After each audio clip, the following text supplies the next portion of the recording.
Magandang araw sa inyong mga bata. Ako nga pala ang inyong guro, si Binibining Mary sa Araling Filipino. So bago tayo tumahak sa ating aralin ngayon, ay pangungunahan natin ito ng panalangin. Tayo ay tumayo at yumuko. Amen. So bago tayo gumawa sa ating pampalakas, ay pumulot muna kayo ng mga basura sa ilalim ng inyong upuan. Tapos na ba? Okay, sige. Handa na ba kayo sa ating pampalakas? Alam mo ba ang kantang Bahay Kubo? Okay, humanap kayo ng inyong kapares. At sa inyong kapares ay susundin nyo lamang ang aking kilos na gagawin kapag tayo ay kakanta na ng Bahay Kubo. 1, 2, 3, go! Bahay Kubo, kahit munti, ang halaman doon ay sari-sari. Okay, nasiyahan ba kayo sa ating pampalakas? Nasigla ba kayo? Okay. So ngayon, umupo na kayo at makinig na sa ating mga tuntunin sa silid-aralan. Una, makinig sa guro. Kapag ako ay nagsasalita dito sa harapan, ay kayo ay makikinig at sa akin lamang ang inyong atensyon. Ikalawa, igalang ang inyong guro at kaklase. Kapag sila ay nagsasalita sa harapan, ay makinig kayo na mabuti at igalang ang bawat isa. At ang ikatlo ay itaas ang kanang kamay kapag gustong sumagot o magtanong sa akin. Naintindihan ba ang mga tuntunin sa silid-aralan? Okay. Bago natin simulan ang ating aralin, ay basahin muna natin ang layunin. Sa pagtatapos ng talakayan, ang mga mag-aaral ay inaasahan na matukoy ang katangian ng epiko at awiting bayan na mayroong 85% kawastuhan. So ready na ba kayong lahat? Okay, so ito ang unang aktibidad natin. Ito ay tinawag na hulaan ang larawan. So, meron akong ipapakitang mga larawan sa ating telebisyon at ito ay sasagutan nyo sa mga tanong na aking itatanong. So, unang larawan. Nakita niyo ba itong larawang ito? Okay, Ana? Okay, magaling. So, ano ang kwentong ito? Nabasa niyo na ba ito? Okay, Jerry Ann. Anong kwentong ito? Very good. So, itong kwento ay tinawag na Biag ni Lamang. So, alam niyo ba sino si Biag ni Lamang? Okay, very good. Si Biag ni Lamang ay isang batang may kakayahan na hindi kayang gawin ng isang normal na bata. Katulad na sa larawan na kaya niyang buhatin ang isang malaking tao kahit siya ay bata pa. So, ito ang ikalawang larawan. Ano ang inyong nakikita sa larawan? Ashel. Okay, very good. Ito ay mayroong bahay at mga gulay. Ano kayang kanta ito? Nabibilang ang itong isang larawan. Axel. Magaling. Ito ay Bahay Kubo. Diba sa Bahay Kubo na kinanta natin kanina sa pampalakas ay mayroon itong minumungkahi patungkol sa Bahay Kubo at mga pangalan ng iba't ibang gulay. Ano kayang connection nito sa ating aralin? Ang ating tatalakayin na paksa ay patungkol sa epiko at awiting bayan. Ano nga ba ang mga katangian ng epiko at awiting bayan? So, ang epiko ay isang mahabang tula na naglalarawan sa mga kabayanihan ng isang pangunahing tauhan. So, ito ay nagsasalamin sa kabayanihan ng isang tao sa isang particular na lugar. So, ang halimbawa nito sa epiko o katangian ay ito ay mahabang kwento o tula o isang supernatural na elemento sa isang kwento. So, ang halimbawa nito ay Bidasari, epiko ng Muro, Biag ni Lamang, epiko ng mga Ilocano, Maragtas, epiko ng Bisaya, Kumintang, epiko ng Tagalog, Dagoy at Sudsod, epiko ng Banwa, Bantugan, o epiko ng Maranao, at Hudhud at Alim, epiko ng Ifugao. So, ano nga ulit iyong epiko? Ang epiko ay isang tula o isang kwento na nagpapahiwatig ng isang supernatural na kakayahan ng isang tauhan sa kwento. So, naiintindihan ba mga bata? Okay, magaling. Ngayon, tumahak naman tayo sa awiting bayan. Ano nga ba ang awiting bayan? Okay, basahin natin sabay-sabay. Ang awiting bayan ay isang uri ng tanyag na awit o kanta na nagpapahayag ng mga damdamin, tradisyon, at kultura ng mga tao sa isang particular na lugar o komunidad. So, ang mga kantang naririnig natin araw-araw ay isang kantang awiting bayan na patungkol sa ating kinagisnan. Naintindihan ba mga bata? Okay. So ngayon, dumako naman tayo sa kanyang kaanyuhan ng awiting bayan. So, ang awiting bayan ay isa sa matatandang uri ng panitikan. Ano nga ulit ang awiting bayan? Isang matandang uri ng panitikan. Magaling. At ito ay may 12 pantig. So, ayon kina Agoncillo at Zalde, ay mayroong mga iba't ibang naririnig natin na awiting bayan. Una, Diuna at Talindaw. Ito ay awit na pangkaraniwan na ating naririnig sa ating paligid. Ito ay Diuna at Talindaw. Sunod naman ay Indulanin at Suliranin, awit panglangsangan. At ang ikatlo ay Dalit at Lumbay. Ito ay awit sa kalungkutan.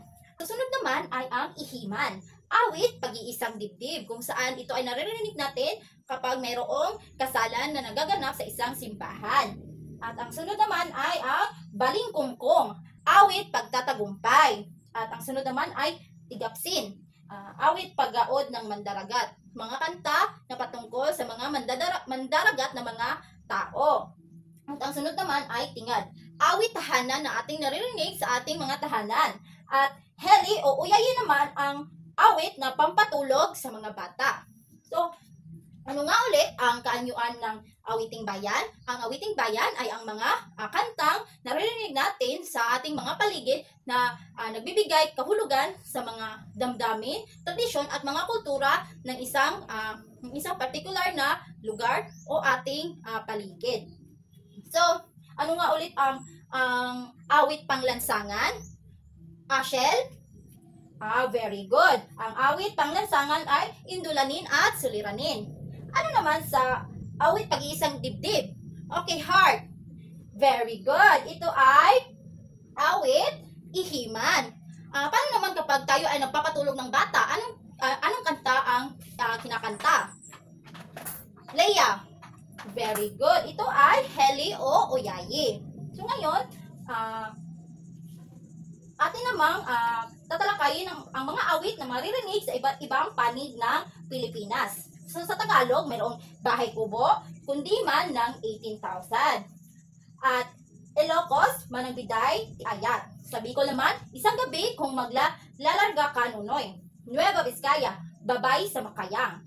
Igorot, Chua ay Akakong. At sa Negrito naman, Amba, Wait Kaligayahan, Uso, Awit Pag-ibig, at Undas naman, Wait Paglibing.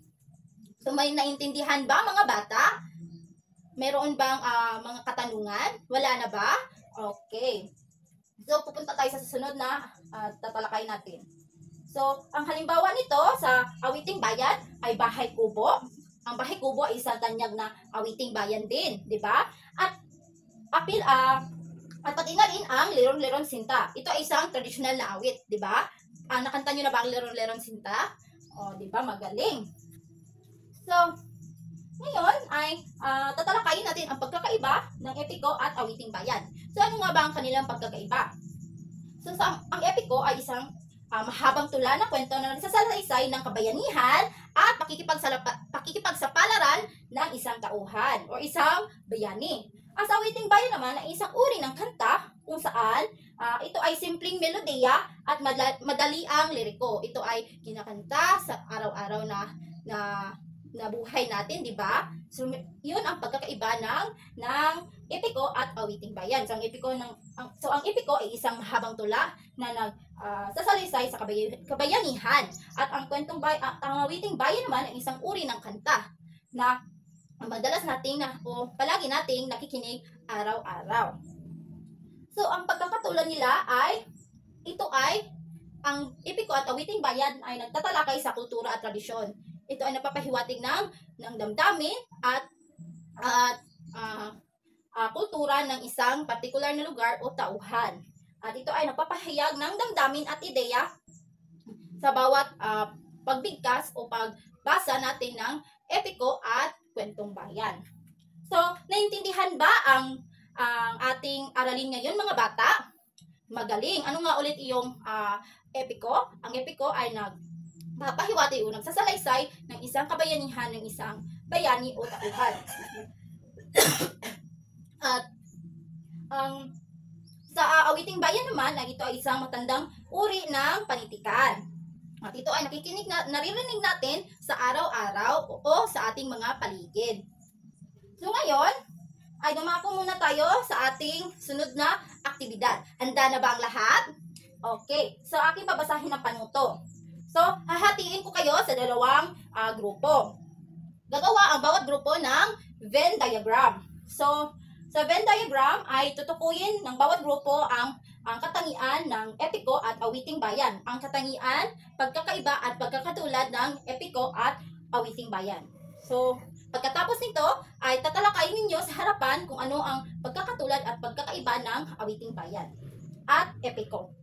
So, ito ang halimbawa ng Venn diagram.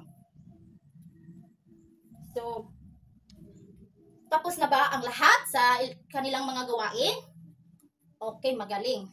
So ngayon, tapos na kayo sa paggawa ng inyong Venn diagram at nailatag nyo na ito sa harapan. So ngayon ay pupunta na tayo sa ating evaluasyon o pagtataya. So meron akong 10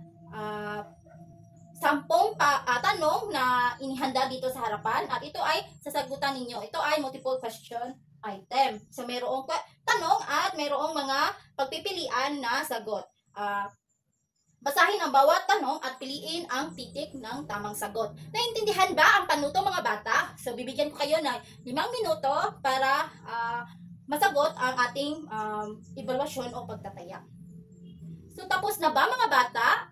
Okay, magaling. So akin nang ikokolekta ang mga inyong mga sagot.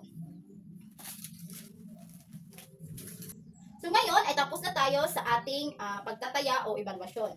Ngayon ay pumunta tayo sa inyong takdang aralin.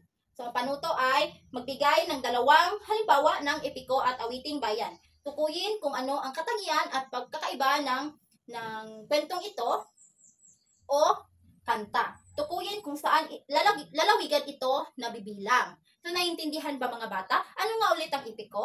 Ang epiko ay isang pagsasalaysay patungkol sa katangian ng isang bayani o tao. At ang awiting bayan naman ay isang kanta na nagpapahiwatig ng damdamin at kultura ng isang particular na lugar. So dito na natatapos ang ating aralin. Sana ay ipasa niyo bukas ang inyong mga takdang aralin. At hindi niyo malimutan ang ating inaral ngayon na araw. So paalam na mga bata.